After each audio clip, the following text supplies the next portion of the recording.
We're back with Sravish Sridhar. We were just talking about developing for large corporate clients. You just recently announced a new partnership with VMware. Tell us about that. Yeah.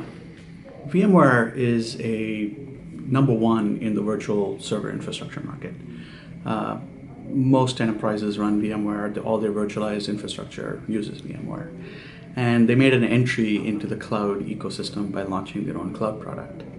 But what they were looking for are ways in which they could sell that cloud product by targeting use cases that the enterprises are looking for. And mobile and digital is top of mind for most CIOs today. And so the partnership is essentially for Kinvey to be the back-end as a service platform on VMware's vCloud Air infrastructure, so that they have a full solution to deliver to the CIO, where Kinvey is the mobile platform and VMware is the cloud platform. Well, without trash talking the competition, the thing that was most interesting to me as a shareholder was that VMware already had made an investment earlier in one of your competitors, and yet they turned to you. Yeah. How is that because of your more of a focus on the enterprise? Why do you think you were able to win that competition, so to speak? Yeah, so I think it really came down to three things. I think when the product team at VMware did the evaluation, they looked at their customers and they said, what would a successful mobile platform look like? And what it came down to was, number one, the platform had to be self-service. Because mobile is moving so fast and enterprises are using all sorts of developers to build applications, SIs, internal developers, agencies, etc. If the enterprise was going to deliver a platform, people had to be able to use it in a self-service way. So that was number one. Number two was, enterprises still don't know what kinds of use cases are going to come up and what kind of apps they're going to build. So they need a platform where they could say, these guys have every use case on the planet being built on the platform. And the way we were able to show credibility there was, we have Kinvey.com, which is a public version of our platform, and we've got over 28,000 apps that have been built on Kinvey. And the third thing was, they needed a vendor who would keep up to date with mobile.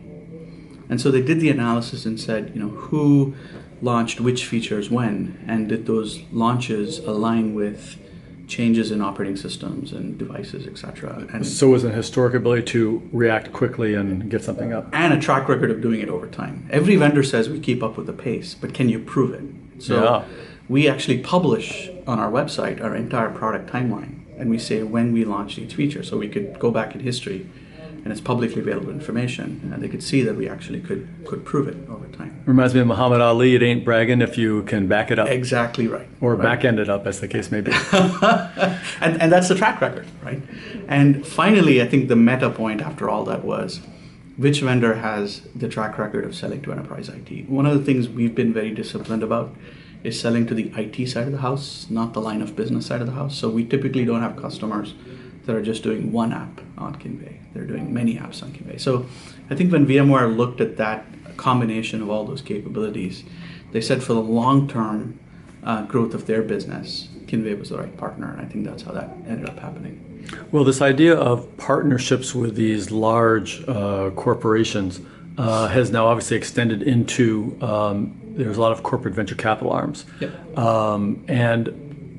You just raised a big round, and you chose what are not the usual VC partners, which I'm sure they bring something else to the table. Tell us about that. Yeah, so my philosophy in fundraising has always been, you want to index on the right people. I take that as a compliment, but I got in there early while you weren't as picky. Side story, Ty actually said no to me when I first raised capital from him.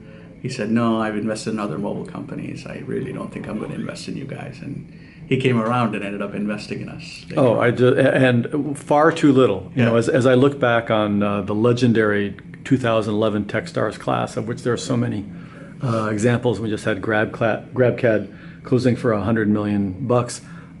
My prediction is that several companies are going to outpace that.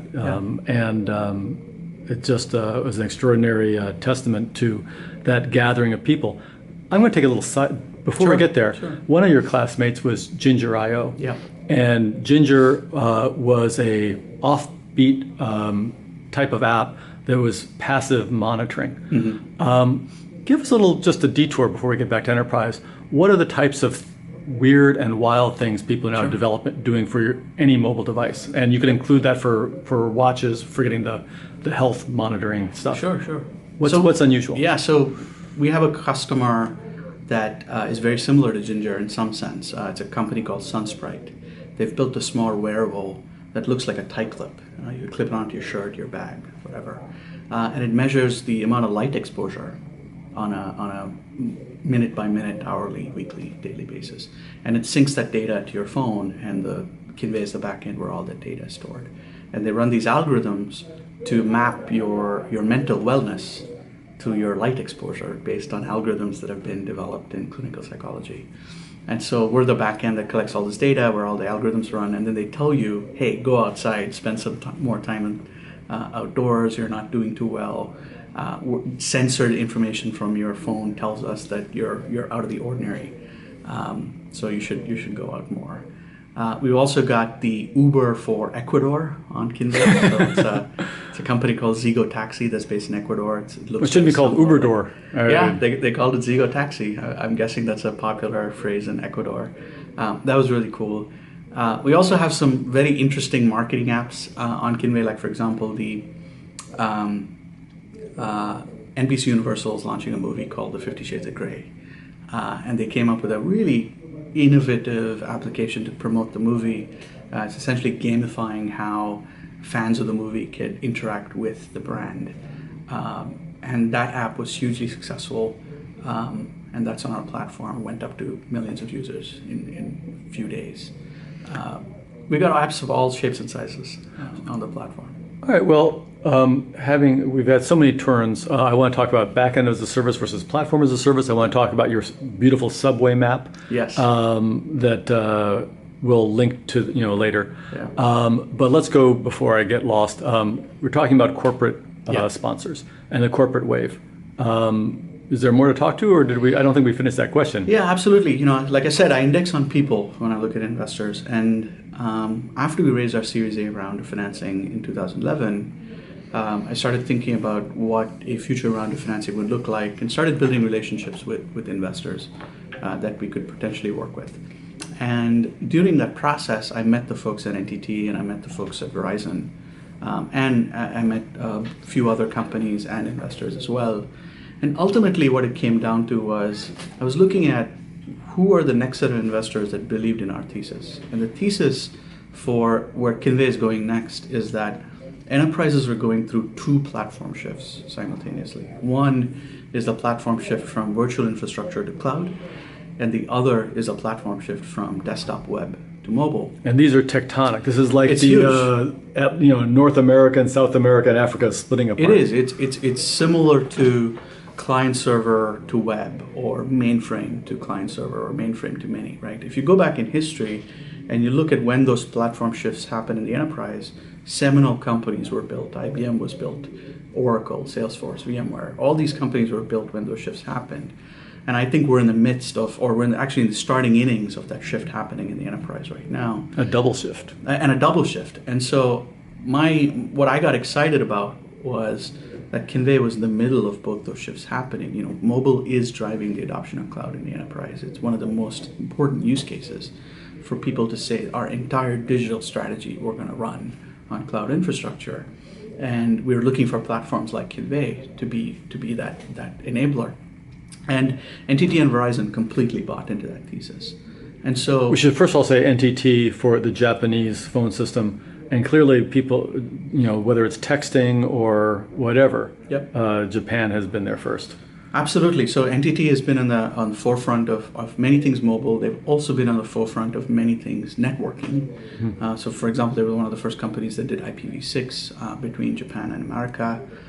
So they're a very innovative global company. I think they're in the top 50 of companies in the world as a group. And they have a mobile business, which is NTT Docomo. They've got a cloud business, which is NTT Communications. They've also got a large SI arm, which is NTT Data. So they're helping global enterprises from different angles. And they saw the need for a platform to enable the shift.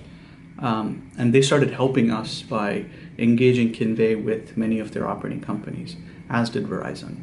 And so part of the reason we went with these two companies for our Series B round of financing was we were creating both partnerships, channels, as well as customer opportunities in these two companies. And there was a lot of alignment on how to build a company. I think that's a perfect segue into trying to map out this ecosphere. I just think of your subway map. If you're in London and you're trying to figure out how to get from, I don't know my London station, St. James to King's Cross or whatever, are you going off the Jubilee to the brown line, or is it here it's the red line to the green line? Explain how you think about the mobile structure, what the lines are, and how you connect them all. Yeah. So this actually all happened in one of our early board meetings. After we raised our seed round, one of our board members asked me, "What does this ecosystem look like?" And I started whiteboarding this on a piece of paper, and he also got up and he started whiteboarding it too. And we started looking at trends. This sounds like Fred. Is this Fred? This was actually Bill Burnham, okay. Who's somebody I've been working with for about 15 years now. He was the Series A lead investor in our last startup. Bill's a really sharp guy, and he started mapping it out, and then he added this additional layer of who's acquiring whom or who's investing in whom, so that if companies weren't launching their own services, how are they entering the market via acquisition or investment? And so I lived in London for a couple of years. I lived in Paris. I'm a subway rat. I haven't owned a car in 13 years. I've lived in the subway all of that time. And so the idea came up, where could we map this and make it look like a subway map, where different lines were different parts of the ecosystem, and the connectors between the lines were relationships. By the way, I can vouch for this personally. I know that when I moved to Brookline and I was trying to get to Harvard Square, you're the one who said you don't have to take the green to the red. Yeah, you can take the bus. Take the bus. Yeah, and the bus is the connector. And it worked out, and it went viral to a very large extent, especially in our tech community of mobile and cloud. I would be in customer meetings with a customer before even talking about Kinvey, would have a printout of the map, and they'd say, "Explain this to me. I don't understand this relationship with that relationship." But it was also very useful to shine a light on back into the services space.